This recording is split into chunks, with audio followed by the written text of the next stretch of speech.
নয় রে ভুয়া বরণ, গন্ধ না থাক ওমর, গন্ধ না থাক যা আছে সে নয় রে ভুয়া বরণ। মায়ের পায়ের জবা হয়ে ওঠে না ফুটে মন, আমার মায়ের পায়ের জবা হয়ে ওঠে না ফুটে মন।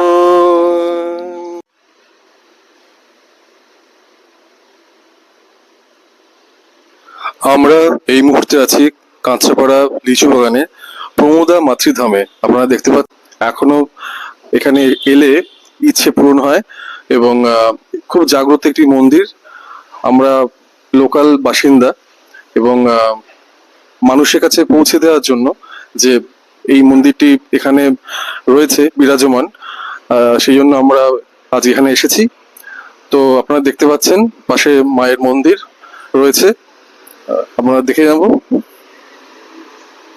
মায়ের মূর্তি।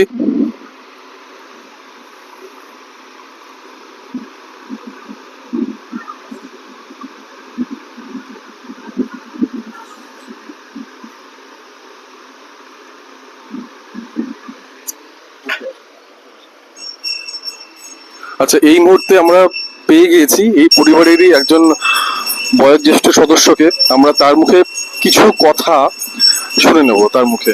আচ্ছা, আপনার নামটা কি বলুন? গোপাল সরকার। এই 48 সালে আমার ঠাকুমা, আমার বাবা কাকাদের নিয়ে 4 ছেলে, আমার ঠাকুমার 4 ছেলে, তাদের নিয়ে এবং 2 বৌমাকে নিয়ে বাংলাদেশের বিক্রমপুর থেকে এদেশে আসেন। আসার পর মন্দিরটা স্থাপিত হয় এবং তখন আমাদের সম্পূর্ণ ফ্যামিলির মানুষ যতজন আছেন তখন তারা সকলে এই একটি বাড়িতেই বাস করতাম এবং মন্দির ছোট করে হয়েছিল। তারপরে মায়ের কৃপায় আমাদের আরো বাড়িঘর হওয়াতে আমরা একটু এদিক ওদিক চলে যাই, মানে পাশাপাশি আছি, 1-2 বাড়ি ছেড়ে আছি। সেখানে থাকার পর এই মন্দিরে আমরা প্রতি বছর একসঙ্গে এই বাৎসরিক অনুষ্ঠান এবং অমাবস্যার পুজোতে অনুষ্ঠান হয়, সেটাতে আমরা সকলেই এক জায়গায় থেকে পুজোটা করি। এবং তারপরে আমার 2 কাকিমা আসে এখানে, বিয়ে হয় তাদের আর কি, কাকাদের 2 কাকার। তারপরে আমাদের ফ্যামিলি আস্তে আস্তে বাড়ে। এখন আমরা মোটামুটি 60 জনের মতো মেম্বার আছি, আর নাতি নাতনি থেকে শুরু করে সকলকে নিয়ে। আমি এখন এই ফ্যামিলির সব থেকে বড় ছেলে হিসেবে, আর 2 কাকিমা তারা জীবিত আছেন, তারা আমাদের ফ্যামিলির বয়োজ্যেষ্ঠ। এমনি বাৎসরিক যে অনুষ্ঠানটা বলছেন সেটা কবে হয়? এটা ওটা কার্তিক মাসে যে মায়ের পুজো হয় তখন হয়।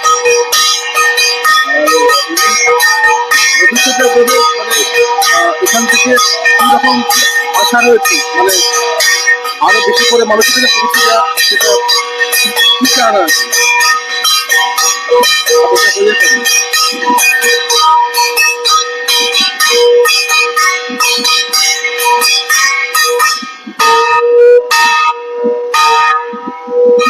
আচ্ছা, এখানে এত মানুষ আসেন এবং বাৎসরিক একটা অনুষ্ঠান হয়, বড় করে পুজো হয় এবং মানে কি দেখছেন যে মানে এটা বিস্তার কতটুকু, মানে ভবিষ্যতে আরো মানুষের সমাগম হবে? যেমন আমাদের নৈহাটির বড় মা আমরা দেখি যে আস্তে আস্তে আরো বেশি প্রচার পাচ্ছে এবং মানুষ আসছেন অনেক দূর দূরান্ত থেকে বড় মার কাছে আসছেন। তো এই যে এই প্রমোদা মাতৃধাম যেটা, সেটা আস্তে আস্তে মানুষের কাছে পৌঁছচ্ছে। তো আপনাদের সেই সম্বন্ধে কি বক্তব্য? যে বক্তব্য হলো, দেখুন, এই যত মন্দির দেখেন আগেকার, সেই আপনার দক্ষিণেশ্বর বা কালীঘাট বাদ দিয়ে এই নতুন যেসব মন্দিরে প্রচার হয়ে এত মানুষের সমাগম হয়েছে, সেটা কিন্তু আপনাদের মাধ্যমে বিশেষ করে। তারপরে তাদের মন্দিরকে ছোট থেকে বড় করতে পেরেছে। আজ আমার বাবা কাকারা যেইটুকু করে গেছিলেন, টিনের চালা ছিল, সেটাতে আমরা সকলে মিলে এবং বিশেষত আমার সুজিত সরকার এবং ছোট ভাই ঝন্টু বলে ডাকি আমি, এবং মিন্টু সরকার, এই যে 3টে ছেলে, এখন ওরা বয়সে একটু কম, ওদের অক্লান্ত পরিশ্রম এর মধ্যে রয়েছে। হয়তো পয়সা অনেকেই দিয়েছে আমাদের ফ্যামিলির, বা বাইরের মানুষও কিছু সাহায্য করেছে, কিন্তু এদের অক্লান্ত পরিশ্রমের জন্য মন্দিরটা আজকে এখানে দাঁড়িয়ে আছে, এত বড় হয়েছে। এবং আমরা আগামী দিনে চাইছি যে আরো সুন্দর করে মন্দিরটা সাজিয়ে মানুষের কাছে প্রচার হোক। আমরা তো চাই মায়ের কাছে সকলে আসুক, পুজো করুক, এটাই আমরা চাই। অসংখ্য ধন্যবাদ আপনাকে। আপনার নামটা আরেকবার। গোপাল সরকার। আমি এই ফ্যামিলির ওদের ভাইদের বড় ভাই। আমি এখন বয়স জ্যেষ্ঠর মধ্যে ভাইদের মধ্যে আছি, আর আমার দুই কাকিমা জীবিত আছেন এখনো। তাদের পরামর্শ নিয়েই আমরা চলি এখনো। আর আমার যত ভাই আছে তারা আমাকে জিজ্ঞেস করে নেয় সব কথাই। সেভাবে আমাদের ফ্যামিলির একটা বন্ধন এখনো আছে, যতটুকু সেটা অন্য ফ্যামিলিতে আপনি খুঁজে পাওয়া মুশকিল আছে। একদমই তাই। আচ্ছা, আমি থাকুন। আমরা আমাদের মধ্যে পেয়ে গেছি সুজিত দাকে। সুজিত দাকে অনুরোধ। আচ্ছা, আমরা আমাদের মধ্যে পেয়ে গিয়েছি আরেকজন এই পরিবারের সদস্যকে। নাম হচ্ছে সুজিত সরকার। ভীষণ গুণী একজন মানুষ, এবং ব্যক্তিগতভাবে আমি তাকে চিনি সেটা অন্য এক সূত্রে, এবং আমরা একসাথে অনেক কাজও করি। একজন সমাজসেবী মানুষ আর কি। যাই হোক, সেটা অন্য প্রসঙ্গ, অন্য পরিচয়। আপাতত আমরা এই মুহূর্তে তাকে এখানে দেখছি এই পরিবারের একজন সদস্য হিসেবে। তা আপনার নাম? সুজিত সরকার। বেশ। তা এখানে এই মন্দির সম্পর্কে তো আমরা দাদা থেকে জানলাম। তা আপনার কি বক্তব্য এই মন্দির সম্পর্কে, এবং এলাকার মানুষ এবং যারা কিনা এই মন্দিরের ভক্ত, বা যারা কিনা মায়ের ভক্ত, মায়ের তো বিভিন্ন জায়গায় বিভিন্ন ভাবে তিনি বিরাজমান। দক্ষিণেশ্বরে বা আমাদের নৈহাটিতে বড় মা রয়েছেন, তারাপীঠে রয়েছেন, বিভিন্ন জায়গায় বিভিন্ন রূপে উনি বিরাজমান, কিন্তু মা তো একই। সুতরাং সমস্ত ভক্তদের উদ্দেশ্যে এবং এলাকাবাসীর কাছে আপনার কি বক্তব্য? মেন হচ্ছে ছোটবেলা থেকে ইনাকে দেখে আসছি, এবং আমরা যেটা জানি যে ভগবান সব জায়গায় বিভিন্ন রূপেই রয়েছে। সুতরাং সব জায়গায় যেরকম পূজিতও হয়, আমরা ছোটবেলা থেকে এই মন্দিরে দেখে এসেছি। আশেপাশে লোকেদেরও বিশেষ এখানে তাদের বিশ্বাস রয়েছে, এবং আমাদের পরিবার আমরা ইনার বিশ্বাস করে যে কোনো কাজ বা যে কোনো জায়গায় যাইনি, ইনাকে ঘুম থেকে ওঠার পর ইনাকেই স্মরণ করি, ঘুমের আগেও স্মরণ করি, আর ঘুম থেকে ওঠার পরও তাকেই স্মরণ করি। সুতরাং যে কোনো কাজ আমরা তার চরণের প্রণাম দেখেই আমরা বেরোই। আর আশেপাশে প্রতিবেশী থেকে আরম্ভ করে প্রত্যেকেই এই মন্দিরের প্রতি একটা অগাধ বিশ্বাস।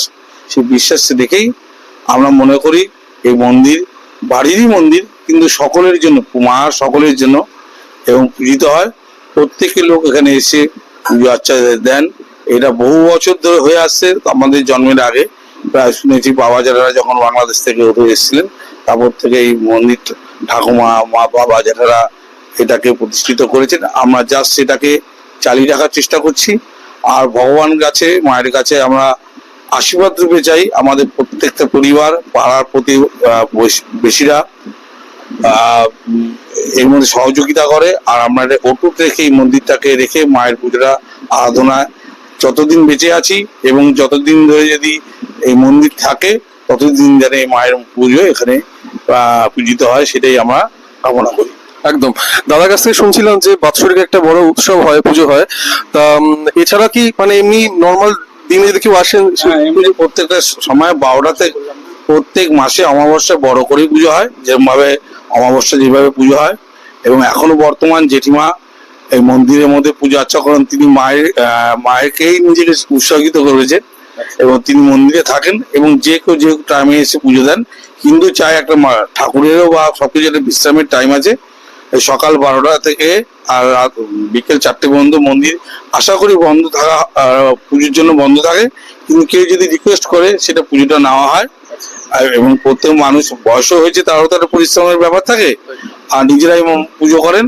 সুতরাং দর্শন বাড়িতে মন্দির তো সারাক্ষণের জন্য খোলা আছে, সকলে মায়ের দর্শন করে যেতে পারে। যারা কিনা বাইরের লোক, ধরুন কেউ কলকাতা থেকে আসতে চায় বা অন্য আরো দূরে থাকে, তাদের জন্য একটা পথ নির্দেশ একটু বলবেন। যদি কাস্তাপাড়া স্টেশন, যে কোনো কাস্তাপাড়া স্টেশন, তো এখন গুগল থেকে আরম্ভ করে সকলে কাস্তাপাড়াকে চেনে।